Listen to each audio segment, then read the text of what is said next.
मेरी और मेरी टीम 21st सेंचुरी एजुकेशन की तरफ से आप सबको अस्सलाम वालेकुम। उम्मीद है आप सब खैरियत तो आफियत से होंगे। आज की इस वीडियो में Khyber Pakhtunkhwa public service commission के कंडक्टेड टेस्ट जो कि 1 जुलाई 2022 को हुआ था को हम डिस्कस करेंगे। तो चलिए बढ़ते हैं अपने पहले सवाल की तरफ। Question is sum of interior angle for closed traversed 8 sides is. तो इसका फॉर्मूला है 2 multiply by n minus 4 multiply by 90। तो याद रखिए पहले ब्रैकेट से हम लोग ब्रैकेट्स को सॉल्व करेंगे। उससे पहले ये जानना जरूरी है कि n क्या है। तो n हमारे पास है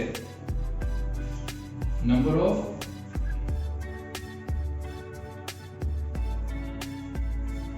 साइड्स।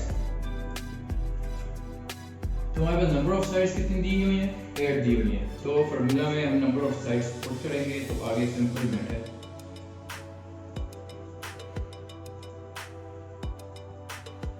मल्टीप्लाई बाय 90 16 आ जाएगा माइनस 4 स्टेप वाइज बता रहा हूँ आपको एंड देन 12 मल्टीप्लाई बाय 90। 12 को मल्टीप्लाई बाय 90 करें तो क्या आएगा? तो ऊपर कर लेते हैं 90 मल्टीप्लाई बाय 12 0 18 0 एंड 9। सम करें इनको 0 8 एंड 10। तो इसका ये आंसर है। जिन्होंने टेस्ट किया उनको अच्छी तरह मालूम भी होगा कि उनमें से करेक्ट ऑप्शन उनमें से एक ऑप्शन ये भी था करेक्ट आंसर। तो moving towards our second question. An animal which captures and kills readily live animals for its food is known as। तो यह हमें कहता है कि वो जानवर जो जिंदा जानवरों को पकड़ के अपना खाना बनाता है उनको खाता है तो इन्हें हम क्या कहेंगे? तो वो प्रीडेटर है। बड़ा इजी है और मैंने ऑलरेडी राइट क्वेश्चंस इधर दे दिए हैं आंसर्स। नेक्स्ट में ये करूँगा कि साथ साथ लगाऊंगा और आप साथ में सॉल्व कीजिए। अब अपना गेस भी कीजिए तो आपको इस तरह अंदाजा हो जाएगा कि आप कितना जानते हैं। तो dormancy means slow growth, fast growth और नो ग्रोथ। तो इसका आंसर है नो ग्रोथ। डोरमेसी को हम लोग इनएक्टिविटी भी कहते हैं, दूसरे टर्म्स में हम इसको ये भी कह सकते हैं। तो ये सही आंसर इसका होगा no growth. Hydroponics means a method of growing plants by water culture, a type of vegetation animal foods produced from water। तो आपको इनमें से कौन सा आंसर ठीक लग रहा है? The correct answer is a method of growing plants by water culture। Moving towards the next MCQ. Water is heaviest at 2 degrees Celsius, 3 degrees Celsius, 4 degrees Celsius और 5 degrees Celsius। तो इसका आंसर है 4 degree Celsius।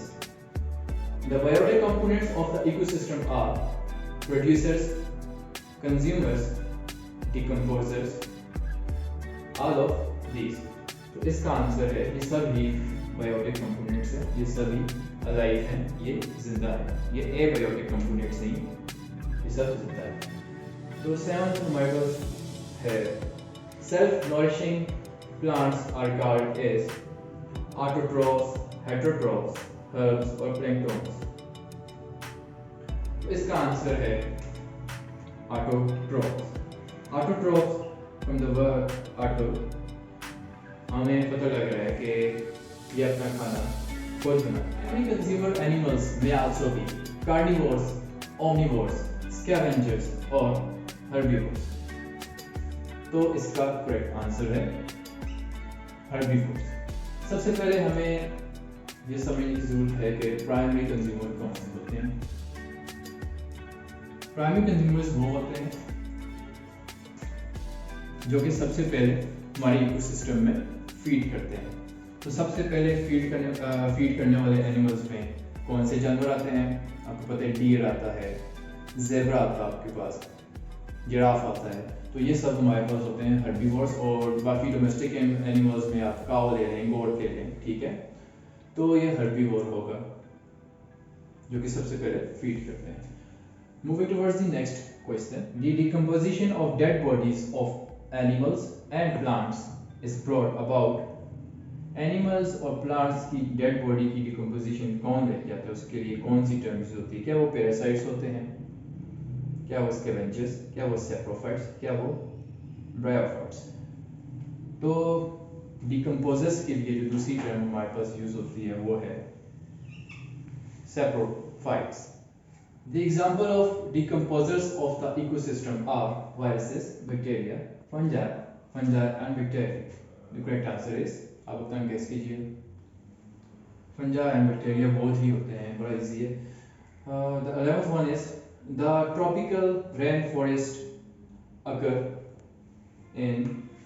तो ये कहाँ पे, कौन से ट्रॉपिकल रीजन में फॉल करता है? तो between the Tropic of Cancer and the Tropic of Capricorn, तो ये इसमें फॉल करता है. लिमिनेटिंग zooplankton include a few crustaceans and rotifers and fishes, or just rotifers. आप अपना गेस लगाइए. The correct answer is crustaceans and rotifers. Crustaceans क्या होते हैं? Crustaceans में crabs, shrimps ये आते हैं. Rotifers भी phylum Rotifera का एक aquatic animal है. 13. The producers of the tundra are dominated by the shrubby plants, trees, herbaceous plants or gymnosperms. Your guess. ये है herbaceous plants. Cacti and euphorbiums are the desert plants which store water in their. Cacti और euphorbiums दोनों ही desert plants हैं, और ये अपना पानी कहाँ पे स्टोर करते हैं, कहाँ पे सेव करते हैं? मुख्तलिफ प्लांट्स अपने मुख्तलिफ पार्ट्स में पानी संभालते हैं, स्टोर करते हैं, ताकि बाद में उनके इस्तेमाल में आए या लाया जा सके. तो स्टेम्स में यूज़ करते हैं.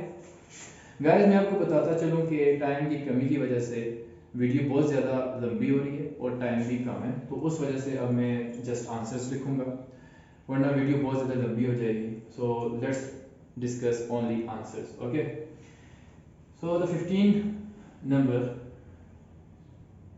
oxygen, carbon dioxide and dash are important gases in the atmosphere. So the third gas is nitrogen. 16. Producers in ecosystem are represented primarily by, then its answer is green plants. Green plants किस तरह के green plants जो है ना वो producers में शुमार होते हैं. ये प्राइमरी कंज्यूमर्स नहीं हैं, ये सेकेंडरी कंज्यूमर्स नहीं हैं, ये प्रोड्यूसर्स हैं. Green plants, every plant from grasses, from shrubs, from trees, ये सब ग्रीन प्लांट्स में इंक्लूड होते हैं. 17. minute floating green plants are known as phytoplankton, the animal which feeds directly on green plants. वो कौन से एनिमल्स होते हैं जो डायरेक्टली ग्रीन प्लांट्स पे फीड करते हैं? तो वो है प्राइमरी कंज्यूमर्स. तो ये आप कंसेप्ट अपना क्लियर कर लें, ये चीज़ें रिपीट हो रही हैं.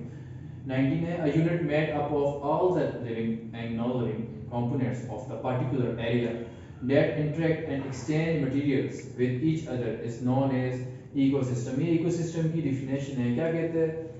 वो यूनिट जिसमें लिविंग और नॉन लिविंग कंपोनेंट्स मौजूद होते हैं, एक एरिया होता है, ठीक है, और वो इंटरेक्ट करते हैं एक दूसरे के साथ और एक्सचेंज मटेरियल्स, एक दूसरे के साथ चीज़ें शेयर करते हैं, और एक दूसरे के साथ इंटरेक्ट से मुराद है कि उनका वास्ता पड़ता है एक दूसरे के साथ. तो उसे हम लोग क्या कहेंगे? इकोसिस्टम कहेंगे. इकोसिस्टम की आएगी हमारे पास डेफिनेशन. 20 है, which is not found in benthic zone. तो बेनेथिक जोन क्या होता है? It is a lowest ecological zone in water body. तो इसमें कौन सी चीज़ नहीं होती? नॉट फाउंड कह रहा है. तो प्रोड्यूसर्स, डिकम्पोजर्स या कंज्यूमर्स. तो इसमें producer, coniferous forests are characterized by long severe winter. 22. Common name of Zadiricta indica is neem. Scientific name. The animals which remain hidden during day but roam at night in search of food are known as nocturnals. और इसके opposite जो day time पे अपने food की तलाश के लिए निकलते हैं उन्हें हम लोग क्या कहते हैं?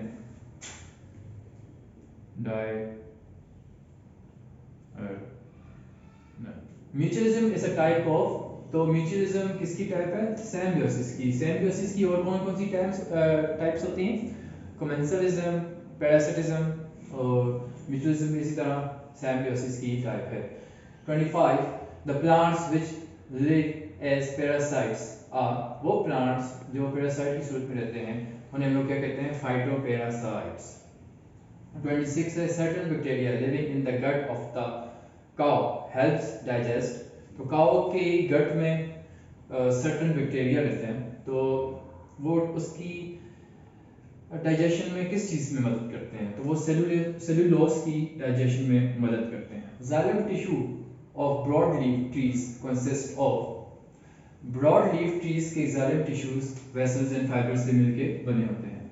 Number 28 volume of a tree bole is calculated by midpoint cross sectional area multiplied by timber height. Number 29 selection wood silviculture system means, इससे क्या मुराद है? When individual trees are cut and gaps regenerated, जब individual trees काटे जाते हैं और उनके जो गैप्स हैं वो रीजनरेट की जाते हैं, दोबारा उन पे कोई ना कोई ट्रीज वगैरह लगाए जाते हैं। Number 30 removal of lower lateral branches during early formative stage of tree is, तो ये हमें एग्रोफोरेस्ट्री होती है, हम लोग ब्रांचेस वगैरह रिमूव करते हैं। Number 31 yields straight grained yellow light pleasant smell used for making quality doors and windows. These are the characteristics of Cedrus deodara. It is our national tree also. 32 log is cut into 8 feet, कुछ लोग confuse होते हैं 6 feet में, तो इसका correct answer, ये confusion था, और 8 फीट इसका करेक्ट आंसर है, 6 फीट नहीं होगा, याद रखिएगा। Hypsometer is used for measuring height, hypsometer instrument है जो ट्रीज की हाइट की मेजरमेंट के लिए यूज होता है। 34 clear cut is which regenerated method, तो ये शेल्टर वुड का मेथड है। 35 the part of earth and atmosphere which inhibits living organisms is known as biosphere, के लिविंग ऑर्गेनिज्म ऐसा कौन सा पार्ट ऑफ अर्थ है एटमॉस्फेयर में जहाँ पे रहते हैं, तो वो बायोस्फीयर है, यानी कि सबसे निचला।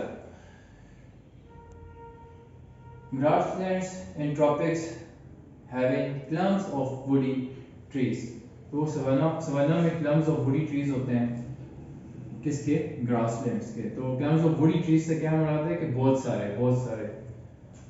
मिक्सचर बना हुआ एक जगह पे बहुत सारे, ठीक है। Number 27 animals and plants have faced excess or shortage of water by developing morphological and physiological adaptation. morphological क्या होता है? स्ट्रक्चर,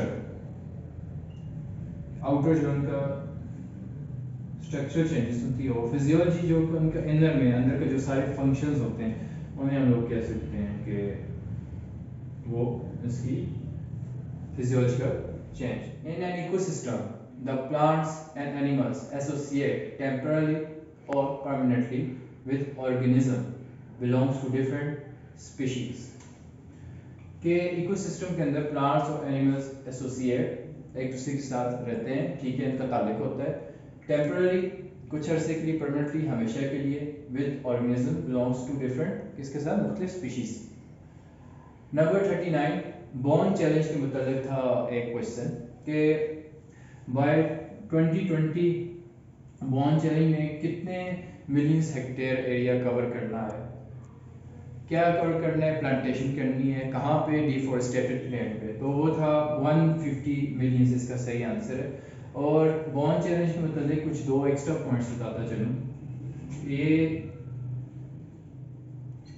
जर्मनी की तरफ से लॉन्च किया गया है, और दूसरा पॉइंट ये कि 2030 तक इनका क्या चैलेंज है कि इन्होंने कितने मिलियन हेक्टेयर एरिया कवर करना है, तो वो है 350 मिलियन हेक्टेयर एरिया उन्होंने कवर करना है bye 2030. Number 40. Yield is controlled in plantation on the basis of, तो एनुअल इंक्रीमेंट की बेसिस पे यील्ड को कंट्रोल किया जाता है प्लांटेशन में। इस नंबर 41 है, याची टारगेट के मतलब भी एक MCQs था, तो वो मेरे जहन से निकल गया है कि उसके ऑप्शंस क्या थे। तो अगर आप में से किसी को आता है तो कमेंट में ज़रूर मेंशन कीजिएगा।